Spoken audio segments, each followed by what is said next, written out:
Hello plus two. Last time पे हम लोगों ने ठीक है रेजिस्टेंस की डेफिनेशन भी देखी, ठीक है, और रेजिस्टिविटी देख ही चुके थे हम लोग, ठीक है। अभी हम लोग क्या करेंगे कि रेजिस्टेंस का टेम्परेचर के साथ वेरिएशन पे फोकस करेंगे, ठीक है। रेजिस्टिविटी का टेम्परेचर के साथ वेरिएशन तो आपको बता चुके थे, है ना। तो रेजिस्टेंस का टेम्परेचर के साथ वेरिएशन देखिए, हेडिंग डालिए variation of resistance with temperature, है ना। Variation of resistance with temperature. देखिए R is equal to rho L by A होता है, ठीक है। तो जब आप किसी भी मेटल को जैसे आप हीटअप करते हैं, मान लीजिए हीटअप करते हैं, तो हीटअप करने पे जैसे रॉड है ना, आयरन रॉड है, उसको आपने हीटअप किया, तो हीटअप करने से देखिए उसकी लेंथ और एरिया ऑफ क्रॉस सेक्शन में दोनों में चेंज आएगा, है ना। लेकिन ये चेंज बहुत ही इनसिग्निफिकेंट होंगे, ठीक है, बहुत ही स्मॉल होंगे। तो इसलिए जो है ना हम कह सकते हैं कि ये टर्म ऑलमोस्ट जो है कांस्टेंट है, और ये हम कह सकते हैं रेजिस्टेंस जो है रेजिस्टिविटी के फिर डायरेक्टली प्रोपोर्शनल हो जाएगी टेम्परेचर के साथ साथ, है ना। टेम्परेचर वेरिएशन में अगर देखें तो है ना, ये रेजिस्टेंस और रेजिस्टिविटी, ठीक है, एक तरह से प्रोपोर्शनली आ गया, ठीक है, व्हेन टेम्परेचर इज चेंज, ठीक है, एट वेरियस टेम्परेचर्स।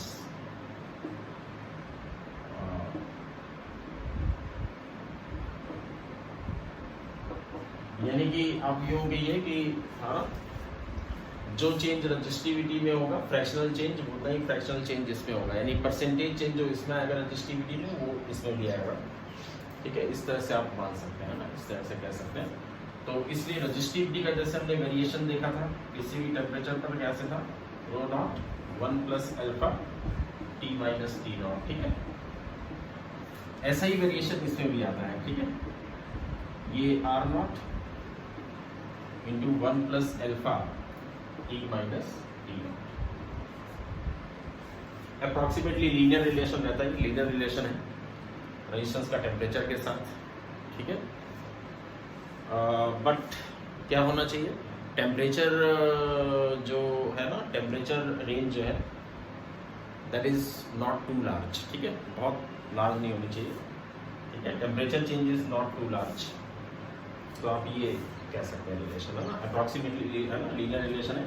और ये जो है ना, ये अल्फा वही है, टेम्परेचर कोएफिशिएंट ऑफ रेजिस्टिविटी का ही है, ये टेम्परेचर कोएफिशिएंट ऑफ रेजिस्टेंस, एक ही चीज़ है, दोनों अल्फा सेम ही है, ठीक है। तो आर नॉट आप लिख लेंगे, R naught is the resistance at reference temperature T naught, जो रेफरेंस टेम्परेचर या तो 0 डिग्री सेंटीग्रेड लिया जाएगा या फिर 20 डिग्री सेंटीग्रेड, ठीक है। अगर कुछ ना दिया हो तो फिर 0 डिग्री मानकर चलेंगे, है ना, आमतौर पे ऐसे लेते हैं। और ये जो है रेजिस्टेंस एट टेम्परेचर टी, ठीक है, रेजिस्टेंस एट टेम्परेचर टी, ठीक है, ये ध्यान रखेंगे सारा कुछ। हाँ,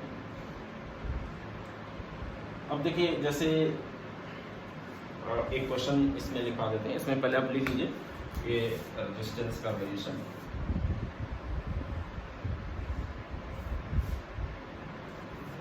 ठीक है। अल्फा लिख लेंगे भाई, टेम्परेचर कोएफिशिएंट ऑफ रेजिस्टेंस या टेम्परेचर कोएफिशिएंट ऑफ रेजिस्टिविटी, है ना, एक ही बात हो जाएगी यहाँ पर। ये पता लग गया ना कैसे ये आर प्रोपोर्शनल टू रो है, क्योंकि टेम्परेचर चेंज होने पर इसमें इनसिग्निफिकेंट चेंज आएगा, ये इनसिग्निफिकेंट चेंज, इनसिग्निफिकेंट चेंज, ठीक है, ऑन चेंजिंग टेम्परेचर, राइट। तो इस लिहाज से अगर देखें तो रेजिस्टेंस जो है रेजिस्टिविटी के डायरेक्टली प्रोपोर्शनल हो गया, ठीक है। अब जैसे एक क्वेश्चन लिखिए ना, देखिए लास्ट टाइम पे हम लोगों ने एक क्वेश्चन किया था, रेजिस्टेंस फाइंड आउट किया था कॉपर कंडक्टर का, शायद 1.78 ओम आ रहा था, ठीक है। चलिए इसी को ले लेते हैं, ठीक है, लिख लीजिए क्वेश्चन लिखिए। ये जो रेजिस्टेंस है ना, resistance of a copper conductor, है ना, resistance of a copper conductor is 1.78 ohm, say 27 degree, sorry 20 degree centigrade पर रेफरेंस टेम्परेचर से दिया हुआ है, रेफरेंस टेम्परेचर हो गया। ये 20 डिग्री सेंटीग्रेड पर 1.78 ओम रेजिस्टेंस है। तो फाइंड द रेजिस्टेंस एट, है ना, 0 degree centigrade and 100 degree centigrade. ठीक है, ठीक है, ये 0 और 100 डिग्री सेंटीग्रेड का रेजिस्टेंस बताना है। ठीक है, कॉपर कंडक्टर का ये दिया हुआ है रेजिस्टेंस, और इसके लिए टेम्परेचर कोएफिशिएंट ऑफ रेजिस्टिविटी 0.004। ठीक है, ये ऑफ कोर्स यूनिट आप देखेंगे तो पर डिग्री सेंटीग्रेड ही बनेगा ना, बताइए आपको ये पर डिग्री सेंटीग्रेड या पर केल्विन पर, क्योंकि चेंजिंग टेम्परेचर से रिलेटेड रहता है यूनिट इसका। तो अल्फा आपको दिया हुआ है कंडक्टर कॉपर का, ठीक है, मान लो अल्फा कॉपर का ये है, ठीक है, 0.0039 समथिंग होता है, वो हमने इसको सिंपली ऐसे ले लिया है फॉर सिंपल कैलकुलेशन। ठीक है, सॉल्व करिए इसको, है ना।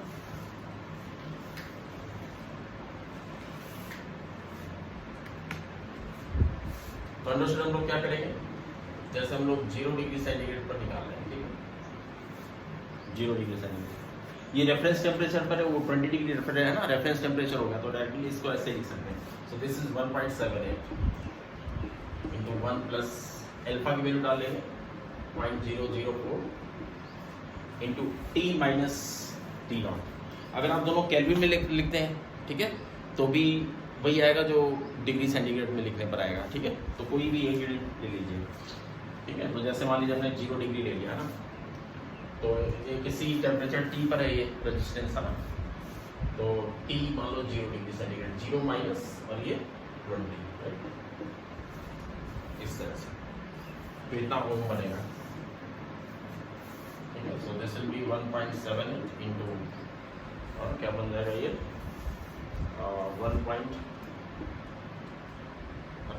1 प्लस, हाँ, ये क्या हो गया 4 तो 8 हो गया, और ये 2 0 इधर लग गया 3, हाँ, ऐसे आ जाएगा 1.08 इंटू दिस।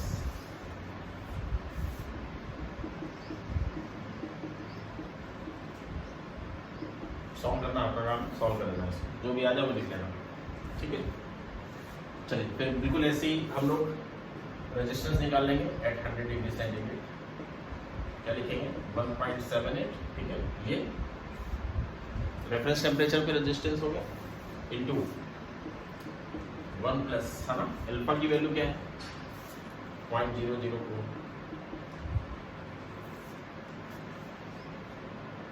ठीक है, अरे ये गड़बड़ कर दिया ना, ये माइनस साइन आएगा, माइनस आएगा, माइनस है ना, ये गड़बड़ कर दिया ना, गड़बड़ कर दिया। वही हम सोच रहे रेजिस्टेंस तो घटना चाहिए ना, टेम्परेचर घट गया तो रेजिस्टेंस कम होना चाहिए, टेम्परेचर बढ़ने पर रेजिस्टेंस बढ़ना चाहिए। तो 1 माइनस 0.08 क्या होता है 0.92, 0.92, ऐसे ये सॉल्व करके लिख लेना जो भी है। अच्छा, ये क्या है 0.004 इंटू टी की वैल्यू क्या लिखेंगे हम लोग 100 डिग्री सेंटीग्रेड, 100 पर, और प्लस ये 20 टी पर। ठीक है, सॉल्व कर लेंगे इसको।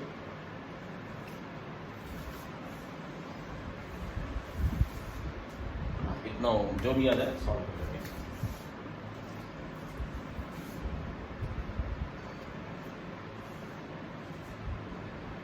ठीक है, अब देखिए ये तो हमने आपको अप्रॉक्सीमेट रिलेशंस बताया, रेजिस्टिविटी और रेजिस्टेंस का टेम्परेचर वेरिएशन। और ज़्यादा एग्जैक्ट रिलेशन आपको चाहिए, ठीक है, तो उसके लिए आप ये यूज़ करेंगे। ठीक है, अब देखिए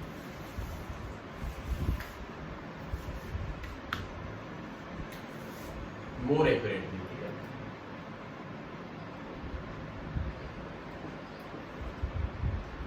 जो डी रो बाई रो है फ्रैक्शनल चेंज, ठीक है, that is alpha d T, right, बिल्कुल वैसे ही है, d L by L is equal to alpha d T, पढ़ा आपने, d L by L alpha d T, ठीक है, थर्मल एक्सपेंशन में d A by A is equal to beta d T, ठीक है, बहुत कुछ एकदम बिल्कुल वैसे ही रिजेंबल कर रहा है।